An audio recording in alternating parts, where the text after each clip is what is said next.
மக்களே நம்ம தொடர்ந்து வீடியோ பார்த்துட்டு இருக்கோம். இப்போ பார்த்தீங்கன்னா நம்ம அடுத்ததாக வந்த கடை வந்து நாட்டு விதைகள். சரி ஐயா, இதை பார்த்து கொஞ்சம் சொல்லுங்கள். வணக்கங்க. இப்போ நீங்கள் காய்கறி போகும் பொதுவாக நம்ம மார்க்கெட்டில் பார்த்தோன்னா உதாரணத்துக்கு போனால் வெண்டைக்கான்னு பார்க்குறீங்க இல்லையா? வெண்டைக்கான எப்படி பார்த்துருப்பீங்க? பச்சை கலர் நார்மலாக ஒரு மீடியம் சைஸ். ஆனால் நம்ம கிட்ட பார்த்தீங்கன்னா ஒரு 15 வகையான ரகங்கள் இருக்குது. ஆமாங்க, நாட்டு ரகத்தில் வந்து வெண்டைக்காயில் ஒரு 43 வகையான ரகங்கள் இருக்குது. இது பார்த்தீங்கன்னா ஒவ்வொரு விதத்திலும் ஒரு வெண்டைக்காய் இருக்கும். இது வந்து இருநிற பருமன் வெண்டைன்னு சொல்லுவோம். இது வந்து பர்கண்டி வெண்டைன்னு சொல்லுவோம். இது யானை தந்த வெண்டை.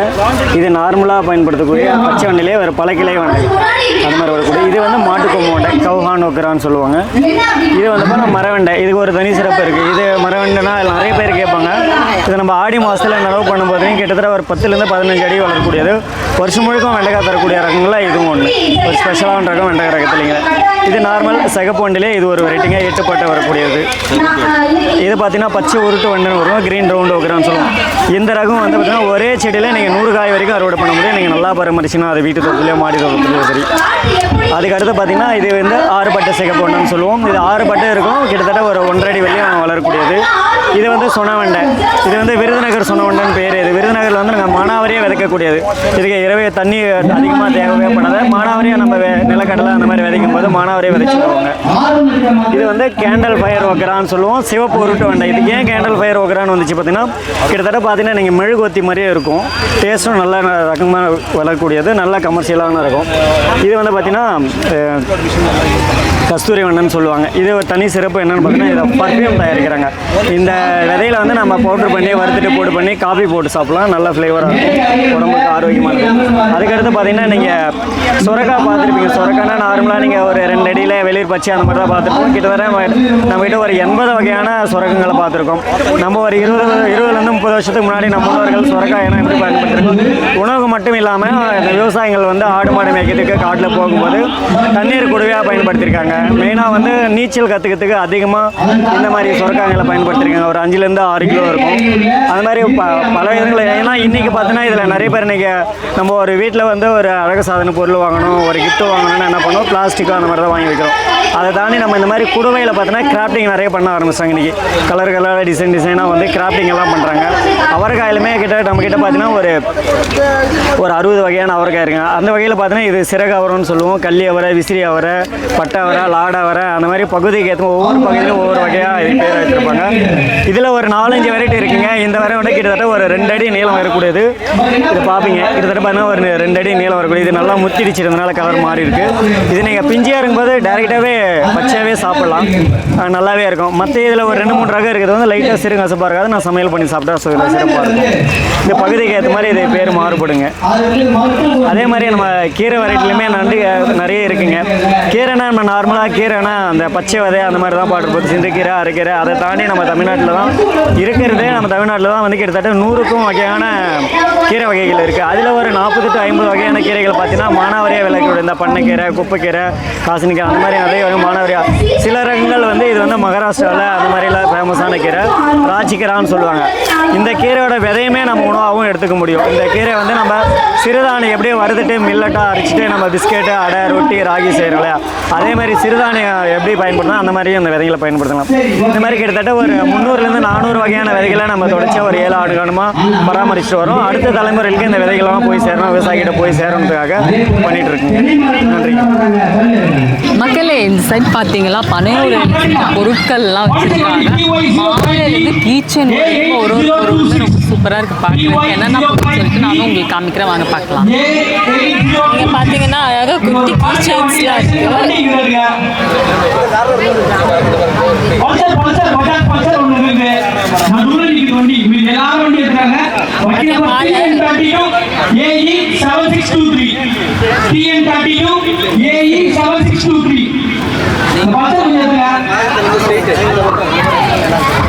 இங்க பாத்தீங்களா விசிறி விசிறி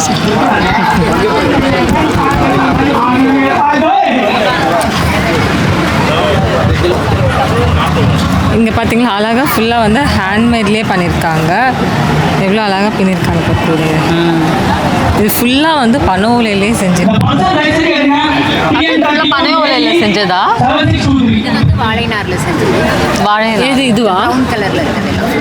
இது வந்து வாழை நாரில் செஞ்சுருக்காங்க. இது மட்டும், மற்றது எல்லாமே வந்து பனை ஓலை தான். இந்த கல் அருந்துவதற்கு ஏதேனும் அளவு இருக்குதா? இல்லை காலை மாலை 2 நேரமும் அருந்தலாமா? இல்லை ஒரு நேரம் மட்டுமா அருந்தணுமா? அதை பற்றி உங்களோட கருத்து என்ன? கல் அப்படின்றது எல்லாரும் அருந்தணும்னு அவசியம் இல்லை. இது எல்லாருக்குமான உணவுன்னு நம்ம சொல்ல வரல. யார் இதை விருப்பத்தோட ஏற்றுக்கிறாங்களோ இல்லை யாருக்கு இது சரியாக ஏற்றுக்குமோ அவங்களுக்கான உணவு தான் கல். அதுவும் எப்படி எடுத்துக்கலாம்னா அளவோடு எடுத்துக்கலாம். அந்த அளவு என்னன்னா, எனக்கு என்னை பொறுத்தளவில் ஒரு ஆரோக்கியமான மனிதர், எந்த விதமான கழிவுகளும் உள்ள இல்லாதவங்க, அல்லது நோய்களற்ற, அல்லது தொடர்ந்து இந்த மது பழக்கம் இல்லாதவங்க, அல்லது இந்த அலோபதி மருத்துவத்தால் அதிகமாக பாதிப்பு அடையாதவங்க, அந்த மருந்துக்கு சாப்பிட்டு வந்து உடம்பு கெட்டு போகாத இருக்கிறவங்க, அவங்க ஆரோக்கியமாக இருக்கிறவங்களுக்கு, ஒரு வேளைக்கு வளர்ந்த நபர்களுக்கு ஒரு 1/2 லிட்டர் கல்லே போதுமானது. அதுக்கு மேலே தேவையில்லை. அதுக்கு மேலே அவங்க குடிக்கிறாங்கன்னா அது ஆசை நிமித்தம், அவங்க விருப்பத்தை நிமித்தம் குடிக்கலாம் ஒழிய அவங்க உடல் தேவை ஒரு 1/2 லிட்டரே போதுமானது. தோல் நோய் இருந்தது, அந்த தோல் நோயை குணப்படுத்துறதுக்கு வெறும் 250 மில்லி 300 மில்லி தான் தேவைப்பட்டுச்சு. போன வாரம் ஒரு அம்மாவுக்கு ஒரு 30,000 ரூபாய் கிட்னி கல்லை எடுக்கிறதுக்கு 30,000 ரூபாய் ஆகும்னு சொல்லிட்டு மருத்துவர் சொன்னதுக்கு பிறகு அவங்க ஒரு 300 மில்லி கல்லை குடிச்சு 1 மணி நேரத்தில் கல் வந்து வெளியே வந்துச்சு. அப்போ இதை அதிகமாக குடிக்கணும். நீங்கள் அதிகமாக கல் குடிக்கும் போது அது எதிர்வினை உருவாக்கும். அதனால் எந்த பிரயோஜனமும் கிடையாது. அளவுக்கு மிஞ்சினால் அமுதம் நஞ்சு. அதனால் கல்லுன்றது ரொம்ப அளவாக, ரொம்ப குறைவாக, எவ்வளவு குறைவாக குடித்தாலும் அவ்வளவு நல்லது.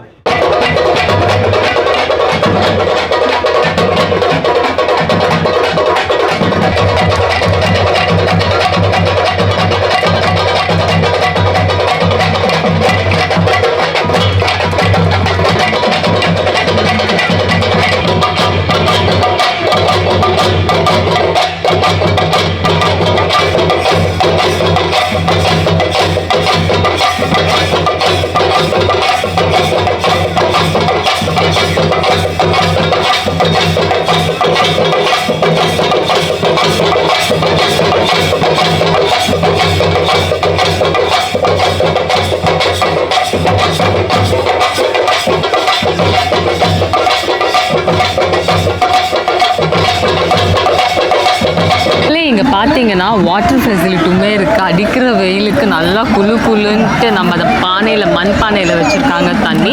அதே மாதிரி மத்தியானம் லஞ்சுக்கு வந்து ஃப்ரீயாகவே இங்கே ஃபுட் ப்ரொவைட் பண்ணுறாங்க. நைட்டுக்குமே சரி ஃப்ரீயாக ஃபுட் ப்ரொவைட் பண்ணுறாங்க. அதுக்கு கொடுக்குற பிளேட்டு ரீசெண்டாக டிஸ்போஸ் பண்ணுறதுக்காக இங்கே கார்பேஜ் பேக்குமே இருக்குது. ஸோ நம்ம வந்து கார்பேஜஸ் வேஸ்ட்லாம் நம்ம வந்து கார்பேஜ் பேக்கில் டிஸ்போஸ் பண்ணுறது ரொம்பளுக்கு நல்லது. ஏன்னா சரௌண்டிங்ஸை நம்ம தான் நீட்டாக வச்சுக்கணும். நம்மளுக்கு வந்து ஃப்ரீயாக ப்ரொவைட் பண்ணுற ரைஸ் வந்து வெஜ் தான். அப்படி உங்களுக்கு நான்வெஜ் வேணும்னா இங்கே ஸ்டால்லாம் வச்சுருக்காங்களா, அந்த ஸ்டாலில் வந்து நீங்கள் பே பண்ணிவிட்டு வாங்கி சாப்பிட்ற மாதிரி இருக்கும். மக்களே, டே 1ஓட பனை திருவிழா வீடியோ நம்மளுக்கு எண்டிங்க்கு வந்தாச்சு. ஓகே மக்களே, இன்றைக்கி நம்ம நிறையா நிகழ்ச்சிகள் பார்த்தோம். அதில் இன்றைக்கி பார்த்தோன்னா நம்ம பட்டிமன்றம் கூட பார்த்தோம். என்ன தலைப்பில் பார்த்துருக்கோம் அப்படின்னு சொல்லிட்டு பார்த்தீங்கன்னா, பனை ஏரிகளின் இன்னைக்கு அவங்க எப்படி வாழ்ந்துட்டுருக்காங்க, அவங்களோட நிலைமை என்ன, அதுக்கப்புறம் வந்து அவங்களோட எதிர்கால கனவுகள், அதெல்லாம் வந்து நம்ம இன்றைக்கி பார்த்தோம் மக்களே. அந்த தலைப்பில் அவங்க எவ்வளோ தூரம் கஷ்டப்பட்டுருக்காங்க, ஒரு நியாயத்துக்காக எவ்வளோ தூரம் போராடிட்டுருக்காங்க. அதுக்கப்புறம் கல் வந்து அது வந்து ஒரு ட்ரக் இல்லை, அது ஒரு உணவுப் பொருளுக்காக எவ்வளோ போராடிட்டு இருக்காங்க நம்ம பார்த்தோம்.